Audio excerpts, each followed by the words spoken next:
Welcome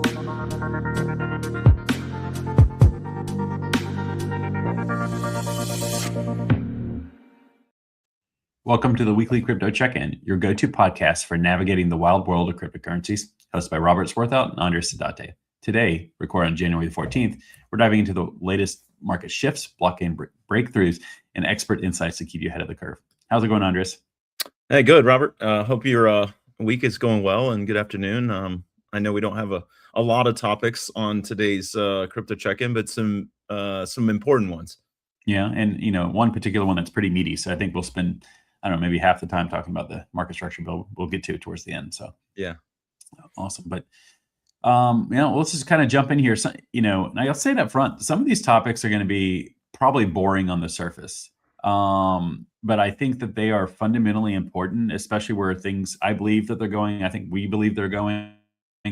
And, it's one of those, it's kind of like the plumbing. You don't care how the plumbing works in your house until it doesn't. Well, this is one of the cases where this is the new plumbing, maybe for the financial system as we go forward. And we'll kind of get into the details here. So this first one, so BNY, the Bank of New York Mellon, the oldest bank in the country, has launched tokenized deposit services specifically for institutional clients. What does this really mean? Really, it just means that any sort of cash holdings that you might have at BNY, they can give you a digital representation on a blockchain. This is maybe like a half step to getting the blockchain in some sense, but it's a necessary step nonetheless, because institutions are going to be the slowest adopters, and kind of getting not even their feet wet, their toes wet at some level, I think is a good starting spot. Yeah. I mean, commercial bank moving to put in place the institutional infrastructure. Mhm. I think the comment you used, the analogy of the plumbing, doesn't come top of mind until you have a major issue. Well, Mhm. I think for anybody that's probably ever done a major renovation, or to take that analogy a step further, built a house, Right. been involved in something where you had to rip walls out, especially old house. And I can think of family member, my sister-in-law and her husband are doing a major renovation in a 100-year-old house in Chicago, and as part Mhm. of that, right, they're taking out all these walls, and one of the things that they have seen is just all the plumbing work, all the piping work. And so when you're redoing all of that, Mhm. and living in it, it's a Yeah. big disruption. And I kind of feel like that's sort of what we're going through. But to see one of these institutions, especially one like BNY Mellon, this Mhm. stature, it's, highly regarded, highly respected, and obviously would be an institution that many of its peers would follow and look to emulate, Right. um, it's a major move, right, Yeah. for the blockchain, based settlement. Yeah, and I think it's a totally valid thought that some people might have, is this stuff is taking forever to do Yeah. if you've been following it, but this is not something that can go wrong. Yeah. They're going to have to take the time and kind of get it right from the get-go. There's no second chances here, because the brand of crypto, with air quotes there, would be ruined if it happened. Or admittedly, the financial system probably doesn't need that kind of problem either. So, but yeah, it's cool to see. So a little bit more on this. Those that listen to us know that we follow Ripple closely. They are one of the early adopters of this, with the Ripple Prime, basically the Hidden Road acquisition that they did. So that's happening, and more of a partnership. So BNY is partnering with Securitize, and they're also tied into Ripple. So that was cool to kind of see. I would say coming full circle, but kind of the multiple connections going on there. So Yeah. pretty Yeah, cool. I expect to see a flurry of announcements and initiatives, if nothing else. One thing that was exciting here, in addition to the things you mentioned, right, around this has to work and needs to go well. This is not a pilot, right? This is actually rolling Mhm. out this, the tokenized deposit services. And I think it's also, cool to circle back to, our first show when I asked you some of the things you were expecting for 26. And one of the areas that you felt like there would be a lot of movement in and advancement in was around tokenization. And obviously this, right in line with that prediction. So I would expect, yeah, we're going to see a lot more funds being tokenized and assets being tokenized. You made the comment last time we, did the did the show that it just takes one of the major exchanges, whether it's Nasdaq or another, Mhm. deciding to bring everything on chain or tokenizing everything. I mean, the days of the trading pits and the things we used to think about when we thought about Wall Street, like human beings and human Mhm. interaction, Yeah.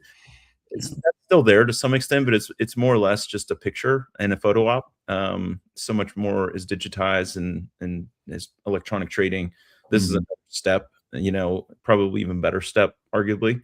Yep. Uh, and so I think your predictions can prove to be, prophetic, right, Mhm. or what the right word is. But it's pretty exciting. Yep. Absolutely. We'll move on to the second topic. Second topic here. So the EU put out a policy document basically stating that dollar stablecoins can be treated as fiat equivalents. This is again another boring topic, but it's just slowly pulling in or opening the door to crypto into traditional finance. Um, I, I believe, I've long believed this, that the EU, at some level, would be a leading edge, and they have been. They've had, goodness, laws in place about how to deal with crypto for a couple years now. But I think that they want to use it where they can get a stable coin that has a little more surveillance built into it. So there's different motives here, but it is cool to kind of see that they're talking about more specifically dollar stable coins, not just a euro stable coin, and just kind of there's obviously a lot of flow between across the Atlantic between the dollar and the Europe on a yearly basis. So this is pretty important. Yeah, and this is not a move that you measure in millions or billions. It's really Brilliant. trillions, right? Mhm. In terms of transatlantic capital flows and the financial, as I saw a quote, transaction transatlantic financial architecture. Mhm. There's a lot there. The movement of money. Again, we take for granted that money moves quickly, settles overnight, and it's like not until we have typically what we see at more of the Mhm. individual or individual investor level is you see the fat finger mistakes and you hear about market glitches and those things that impact like trading markets. But this infrastructure, kind of takes crypto from, oh, it's like a niche cool little hobby thing to now you're seeing like major institutions with the first headline and now like Mhm. government and major trading counterparties Yep. adopting the technology, adopting the infrastructure, implementing it. So yeah, not always headlines that are going to make the front pages of like a major newspaper, but Mhm. that are going to allow the industry to really become not only more legitimatized or legit, but Mhm. also to bring in more and more volume, more and more participation. Yeah, and it's we've used this analogy many times, dominoes, right? I mean, I think another example of the dominoes falling here is the EU talking about that. There's a company based out of the UK called Quant. Their token is QNT. They're all about helping institutions do things on blockchains. It can mean different things. So they're part of that EU document. That same Quant, I saw a news headline today that was talking about how basically Quant is helping all banks in Japan do tokenization of all their deposits. Well, that's another 8.6 trillion dollars. And that's just another headline. And Japan's an important part of the global economy, even though maybe a small country geographically, they're part of that G7. And at this point, they're just waiting for the U.S. I think everybody is just waiting. The crypto market feels like it's waiting on it on the U.S. market as well with this market structure bill. We'll get to here in a few minutes, but it's you can feel at some level the pent up desire to want to move forward, whether that's price action or whether that's just purely using the stuff. So we're getting there. Yeah, we are, and one other comment to this is again, you talked about this a couple of weeks ago. Was just that 26 could be the year where we see not only hopefully a this legislation finally get to the president's desk, right, which we're going to talk about here in the next couple of headlines, but also the tokenization and actual why does the legislation matter? Mm-hmm. that tokenization would be one of the beneficiary stable coins we've been talking about for, many, many months, right? And that Mhm. would be another major area that would benefit from clarity and infrastructure being put in place.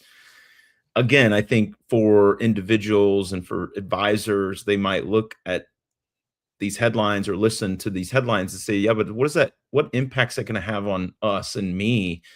Well, again, when you talk about money markets and you talk about tokenization of major amounts of financial assets and institutions, Mhm. speed, clarity, security, all those types of things, again, that we took for granted, going back to that initial sort of analogy. And when you can improve on all those things, like quantum improvements on all those Right. things, it's a dramatic change from the old way, if you will, Mhm. the plumbing was set up. So it does take time. You do wish all the countries could move in lockstep, but Mhm. at the end of the day, like, we are such an important economy to the world in the US, despite Mhm. macro headlines and despite all the talk Sure. about the US dollar, and the decline, if you will, of US exceptionalism. Like, I think Mhm. when the US finally gets these bills through, I think, yes, you will see that domino effect. And it's a good analogy. Yeah. And it's, people want to know, like, how is this good for me? Kind of continuing on your thing there is like, it is, and this is not financial advice. I'll say it up front, but like, good luck finding a financial advisor these days that is less than 60 years old that is probably not recommending at least a small percentage of your portfolio be in crypto. Like we haven't really talked about how that shift has happened so quickly. We've talked about it, like B of A a couple weeks ago and those kind of things. But like it is quickly flipping to where it's harder to find someone that doesn't recommend it versus finding someone that do. Yeah. So it's obviously the financial incentive there. I think the challenge for those that do have it as part of your portfolio long term will be like, how do you deal with rebalancing? This is an asset class that likely will grow at a much quicker rate. At least that's what my belief is, than some other asset classes. So how do you keep your ratios and all that kind of stuff? So it'll Yeah. be I guess, a good problem to have. It will, and I think education, as you and I have talked about a Mhm. little bit, right? I think when you ask those advisors, the second or third, question about crypto, if it's not Mhm. Bitcoin, I think there's probably not as much knowledge. There might be Right. a white paper. It might be, hey, go, Mhm. read our website, and there's probably a lot of knowledge out there behind those advisors, institutional knowledge now, because a lot of the Mhm. the advisory firms and a lot of the wealth advisors and the wirehouses have said, like, we're going to have to educate people on the space, otherwise we're going to miss out Right. on where demand is, right? Because Mhm. more and more people are asking for it. I think that it's going to take some time, and I think that broad adoption, for example, in 401ks and for in retirement plans, is still some ways off. But we are often guilty of underestimating, what can happen in, the or overestimating what, we can get done in the short term, Right. and underestimating, like, progress, if you will, on Mhm. the longer side. So I think this is probably going to end up being, where crypto fits in, right? I think we may all underestimate, like, how fast things changed, Mhm. and then realize, like, oh crap, like, I'm behind. Yeah, absolutely. Well, it's I think it's a good segue. So, talk about being behind. President Trump, he's got his hands in a bunch of different things these days, but he made the comment recently at a press conference that he was doing about how the existing financial system has reached its limits and a crypto driven era is coming next. Okay, set aside your beliefs about him as a president. Set aside how much the Trump family is in crypto. I think that's maybe harder to do, um, but Yeah. I do believe that he's making an honest comment at some level there. There's parts of the current system that are just immediately antiquated. This newer technology is sitting out there. If you take away the financial incentive of holding crypto, I still think that the underlying technology is such a drastic upgrade from the current system that it's hard to ignore. Be able to do smart contracts to enforce things without having to go sit in front of a judge, I think is pretty impactful, is a great example. But, it's he's been quiet on crypto for a while. Maybe really the second half of the year, probably. but he states that the finance is shifting fully on chain and will be in blockchain will be at its core. It kind of mirrors what we've heard from Paul Atkins at the SEC that all U.S. markets will be on chain in 2 years. So, I mean, granted, they're the same administration there, but it's a I think you're starting to hear it from more and more places. It becomes more and more hard to ignore. Well, I mean, he wouldn't be the first president in history to, let an issue that's sort of working its way through the legislative branch, right? And Right. kind of stuck in committees and Yep. being tossed back and forth. Like, I take this comment as an indication that there is progress happening behind the scenes, because any president is always trying to Mhm. be aligned with, what's going to win points, right? What's going to get more Nudge votes, it along, right? Yeah. nudge you along, right? Yeah. So, and you don't want to be ahead of that issue because then you're out, right, on a plank to some extent, Yep. and the bill is nowhere close to getting Mhm. passed. And I think we've seen that a little bit, where a politician makes a comment, and then we don't, it gets a headline, but there's not a lot of follow through, right? Absolutely. So I'm hoping, for the sake of crypto and this bill, that there's a little bit more movement in lockstep, that the comment he made is an indication that the bill is now, it's been pushed back a few weeks, right? I don't want to front run the headline, but that we are actually making progress, and that this crypto era that we've talked about that could get unleashed, Right.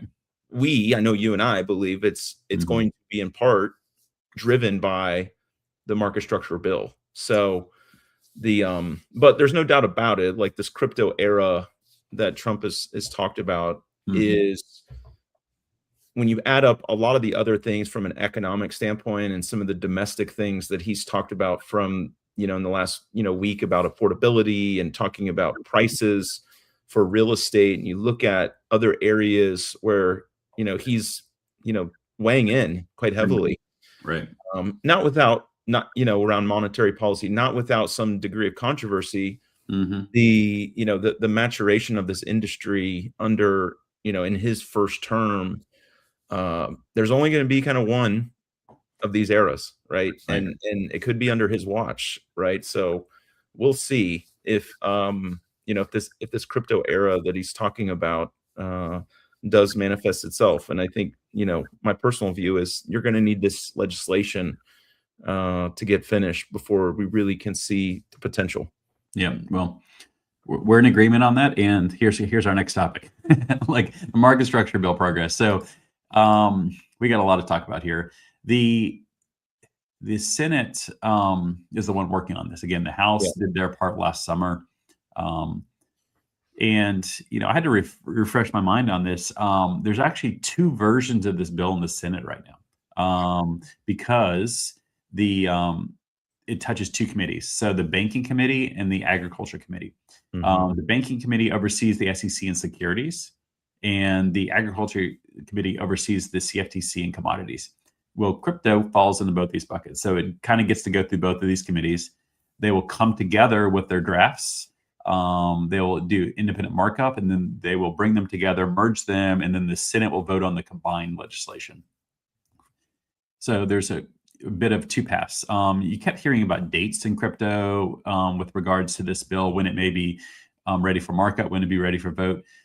The Senate Ag Committee is basically been pushed to the end of the month to have their markup done, because they're trying to get some more bipartisan support and some more, I guess, negotiations done. The one coming from the Banking Committee is getting voted on tomorrow. Is At least that's the tentative plan. Tomorrow being the 15th of January. Um, it's progress. There's so many things going round and around about this. But yeah, we'll kind of start there. Did you remember that there was two different committees working on I, this, I, Andres? I remember, yeah. I mean, it's there's a lot of things to, like you said, Yeah. to unpack. You have the CFTC and the SEC, that are two regulators that are going to be involved in regulating the space. But then Mhm. within the bill, the market structural bill itself, yes, I remember that there was a banking committee and there was an ag committee that, I don't know if it's tied to that, but we're going to be involved, and they were going to have to reconcile Right. the bill effectively. Hmm. Um, and it does seem like there's going to have to be some agreement. I don't know if that's the right word, or compromise. I don't know, but it seems like the same footing rule Mhm. is one of the core issues. And Right. maybe you can talk more about this. From what I've read, it has to do with ETFs and them being basically placed on the same footing Yeah. as Bitcoin and Ethereum. Is that right? Yeah. So the Or tokens that ETF? already have active ETFs. So there's only a handful of those tokens: XRP, Solana, Doge, HBAR, and I think there may be one other. Um, they basically have, I guess, enough visibility, enough liquidity, and they've kind of gone through at least some steps to become wrapped up in an ETF that they would end up on the same footing. Um, what's interesting is I don't understand the pathway for XYZ token or ABC token to go from being just a token to an ETF, and how they end up graduating into that standard. Do they immediately get that as being part of an ETF? Or is there a time period they have to wait out? Something like that. I don't know. I think more of this would become clear as we kind of actually get the real text, because as far as I'm aware, we have not even seen drafts from either one of these Yeah. committees. Now, a couple of the other key debates that are going to get, I guess, flushed out, and if we see a copy, even if it's a draft, I mean, it'll help. But the things that I saw too, I'm gonna let you talk about the stablecoin yields, but the one Yeah. that I thought was interesting goes back to kind of custody and this notion of there not being um, that you've got to have protection for software Mhm. developers to be able to build, Right. right, DeFi applications, Hmm. right? So this is like building apps on the App Store. Right. Is that a fair analogy? Yeah, I think that's fair, and we've already had a case, and this is why everyone cares about this right now, or as part of this bill is, um, a developer. This is, goodness, probably 3 or 4 years ago at this point, wrote some software to do a DeFi exchange effectively. So an exchange built into the blockchain, so you don't necessarily have to have an account. You just bring your wallet. You say, I have this token. I want it transferred or traded into this token. It takes care of all that. In this case, it was called Tornado Cash. The developer did this, and then people started using it for nefarious reasons. Basically, they were like washing your tokens, Yeah. if you want to use that analogy from the old world. So that happened, and then as part of the war against crypto, specifically during the Biden administration, they came after that developer, arrested him, put him in jail, and he's gone through this trial. Right? Like, did he write this software to do anything illegal? No. In the analogy that people were using was, well, okay, people make guns, they're legal, and then all of a sudden someone takes it and does a crime with the gun, doesn't make the manufacturer of the gun liable. At least in some people's minds. There's some people who wish that was the case, Yeah. but I think it's a good kind of follow along there. So yeah, that And is the one idea thread. would be that the Tornado Cash software developers of the world want people to be able to self custody. Is that right? Self custody, or just be able to like use their tokens in a Right. free manner that As they wish. as Yeah. they wish, right? Like, Yeah. and I think that it's important. Like, granted, I come from a software development background, so I kind of sympathize, right? Like you want the ability to have an idea and be able to go execute on it, and obviously not break any laws in the process, but like be creative. I think that that's how we come up with some things that we would never dream of. If you rewind 25 years ago, or I guess probably 20 years ago at this point, I mean, before Facebook, people didn't understand social media. Now people, they spend tremendous amounts of time on it because, different people. Mark Zuckerberg is a great example. Was creative. And the concept of Facebook, and kind of, it grew into what it is today. It may be bad at some level, maybe good at some level, but creativity, I think, is super important in Yeah. a democratic society. So Yeah. And it kind of goes back to some of the original notions of crypto, right? It was right, a freedom of your money. Yeah, absolutely. yeah, it was more of a, in some cases, the original notion was that you had autonomy, you had privacy, you had, and we saw crypto, and we have seen the whole crypto digital asset space like change tremendously in the last decade plus. But Yep. nevertheless, it sounds like there's some industry advocates that are pushing pretty hard for that. Yep. Yep. On the topic of industry advocates advocating for things in this bill, so the another angle here is the banking union, or banking, I guess, lobbyists or whatever they were. There was them, and there was a faction of people that wanted to update the stablecoin bill, so the Genius Act from earlier this year, to allow stablecoin issuers to be able to pass through or pay interest to holders of stablecoins. That's currently illegal. It's a great business to be in if you're on that far side of it. But the banking lobbyists seem to have won this round. Stablecoin yield is going to stay with the issuers for the time being, and obviously banks are in the business of making money. This is going to be, if all deposits get tokenized, just think, your savings or your checking account that is interest bearing right now potentially goes away. It becomes just cash. That's why banks want it. Is that good for the consumer? In my opinion, I would say no. But I think that this may not be the final answer to this story. I hope we get this bill passed as is. We don't need to complicate it with this other topic, and then we can kind of go back and clean it up some other time. Yeah. It's called an amendment. Yes. Well, like you and I always, we're wrong about how long these shows are going to be, because you put 4 headlines and you think, oh, this will be a 15-20 minute conversation, and here we are pushing close to 30 minutes. So a lot of interesting things. Like I think one takeaway is we're sort of moving from concept or experiment to, we're talking now about infrastructure and architecture. Mm-hmm. And it's almost like I want a dream home to I'm ready to hire the architect and like begin the process of seeing a blueprint, to much less like, okay, somebody showed up with materials and we're going to start construction.